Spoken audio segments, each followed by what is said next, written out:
ഇത് ഉത്തരേന്ത്യയിലല്ല. അവിടെ തൊഗാടി അത് പറഞ്ഞു, ഇവിടെ ഇത് നമ്മൾ കേട്ടിട്ടുണ്ട്. പക്ഷെ കേരളത്തിലാണ്. കേരളത്തിൽ ഇത്ര വിഭാഗീയമായും വർഗീയമായും കാര്യങ്ങൾ പറയാൻ പറ്റുമോ? അത് ഏത് സമുദായ നേതാവാണ്? പണ്ട് പറഞ്ഞവരൊന്നും ഇപ്പോൾ ചിത്രത്തിലില്ല. പച്ചവർഗീയത പറഞ്ഞവരൊക്കെ അവർ കാല യവനികൾക്കുള്ളിൽ പോയിട്ടുണ്ട്. കേരളത്തിൽ വിലപ്പോയിട്ടില്ല. ഇപ്പോൾ ചിലർ വിചാരിക്കും ഇപ്പോൾ പറഞ്ഞാൽ മരിക്കും, ഇപ്പം അതിൻ്റെ ഒരു കാലമാണ്. വെറുതെയാണ്. ഞാൻ നിലമ്പൂർ തെരഞ്ഞെടുപ്പിന് മുമ്പ് പറഞ്ഞിരുന്നില്ലേ, അന്ന് നിലമ്പൂർ വന്ന് ഇതേമാതിരി ഒരു പ്രസംഗം ചെയ്തു. പക്ഷേ അത് ബി ജെ പിക്ക് വേണ്ടിയായിരുന്നെങ്കിൽ അവിടെ കെട്ടിവെച്ച കാശ് ബി ജെ പിക്ക് അവിടുത്തെ ജനങ്ങൾ കൊടുത്തോ? അവിടെ എന്താ എല്ലാ സമുദായങ്ങളും ഇല്ലേറ്റാണോ? ബന്ധപ്പെട്ട സമുദായങ്ങളൊക്കെ ഉണ്ട് അവിടെ. ഈ ആഹ്വാനം ആരെങ്കിലും കേട്ടോ? ഇത്തരം വർഗീയ പ്രസംഗങ്ങൾ സമൂഹത്തിൽ ഉണ്ടാക്കുന്ന പ്രത്യാഘാതം ഗുരുതരമാണ്. ആ പച്ചക്ക് വർഗീയത ഏത് സമുദായ വക്താവ് പറഞ്ഞാലും അത് ഗൗരവമുള്ള വിഷയമാണ്.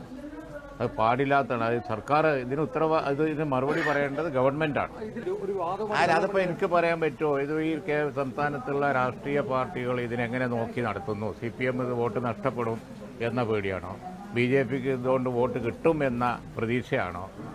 ഇതൊക്കെ ഇന്ന് മുതൽ ചർച്ച ചെയ്യപ്പെടും. കേരളത്തിൽ ചർച്ച ചെയ്യപ്പെടും. പക്ഷെ എന്തിൻ്റെ പേരിലായാലും കേരളത്തിൽ ഇത്തരം പ്രസംഗങ്ങൾ ആര് നടത്തിയാലും അത് സമൂഹത്തെ വല്ലാതെ ബാധിക്കും. വളരെ ഗൗരവമുള്ള പ്രശ്നമാണ്. ഇതിന് മറുപടി പറയേണ്ടത് ഗവൺമെൻറ്റാണ്.